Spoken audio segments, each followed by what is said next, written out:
देवबंद नगर पालिका परिषद के सभासदों का एक प्रतिनिधि मंडल सहारनपुर मंडल आयुक्त कार्यालय पहुंचा, जहां पर उसने नगर पालिका देवबंद द्वारा टैक्स वृद्धि को लेकर एक ज्ञापन मंडल आयुक्त को सौंपा। ज्ञापन में कहा गया है कि देवबंद में निवास करने वाली 80% जनता गरीब व मजदूर तबके से ताल्लुक रखती है, जो अपना गुजर बसर करने में भी सक्षम नहीं है।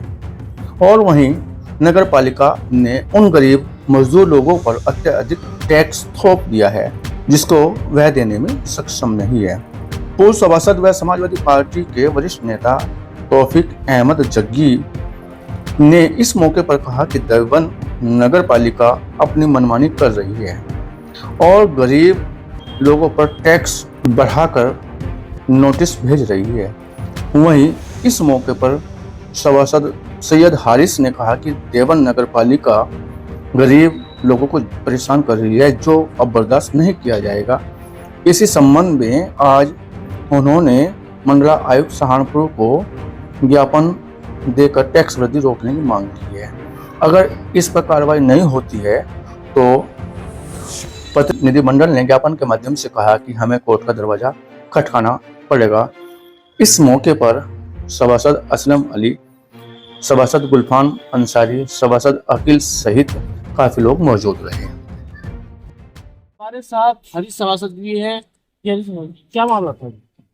ये जो नई प्रणाली सरकार द्वारा लागू की गई है, ये शासन का आदेश आया है, ये स्वयं प्रणाली कि आपका कितने गज का मकान है, उसमें कितने कमरे हैं, तो कितनी बैठक है, आप उसको और कितने चौड़ी आपके घर के बाहर रोड है, उसके हिसाब से आपका टैक्स लग कर आएगा। तो ये बहुत ही दुविधा की स्थिति है, क्योंकि सबसे बड़ी समस्या रोजगार की है। लेकिन तेल निकलता है हमेशा तिलों में से। जब रोजगार ही नहीं होगा तो टैक्स कैसे जमा किया जाएगा?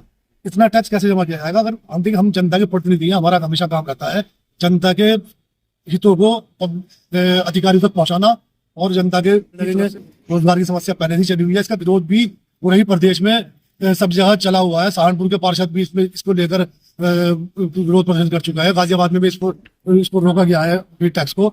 हम लोगों ने भी जो है, जो हमारी पिछली योजना में हमने बोर्ड को निरस्त कराने का काम भी इसको टैक्स को लेकर किया गया था, लेकिन उसके बाद ये कहा गया था भाई आप लोग अगर बोर्ड कैंसिल करा देंगे तो इसको जो है शासन की तरफ से आपके ऊपर थोप दिया जाएगा। तो हम तो जनता के लोग हैं, जनता द्वारा चुने हुए लोग हैं।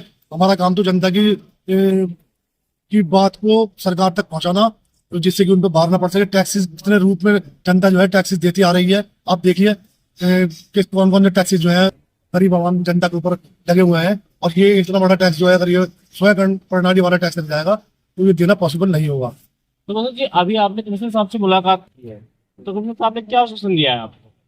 देखिए, मैंने आपको बताया कि हम जनता के लोग हैं, हम जनता की बात रखते हैं। वो सरकार के प्रतिनिधि है, सरकार की बात रखते हैं। उन्होंने ये कहा कि यानी कि जितना भी नगर पालिका है खुद इतना पैसा जनरेट करे। मतलब हमारे जो पिछली योजना थी वो 100 करोड़ रुपए की योजना रही है, जिसका वो बजट आया, तो ऐसा तो पॉसिबल ही नहीं है कि जितनी योजना हो, मतलब जितना भी पैसा हो वो सरकार, मतलब पब्लिक जो है वो खुद ही जनरेट कर दे, खुद ही पैदा कर दे, जिससे कि मतलब सरकार को तनख्वाह भी दी जाए। और आप देखिए नगर पालिका के विभाग के अलावा जो है और विभागों में तनख्वाह नहीं दी जाती। शिक्षा विभाग में तनख्वाह दी जाती है, पुलिस विभाग में तनख्वाह दी जाती है, वो सरकार सब कुछ देती है। तो इस विभाग में भी तनख्वाह देने का काम सरकार करे, और जो टैक्सेस जो है अपना 10-20% बढ़ाकर जनता में लगाया जाए।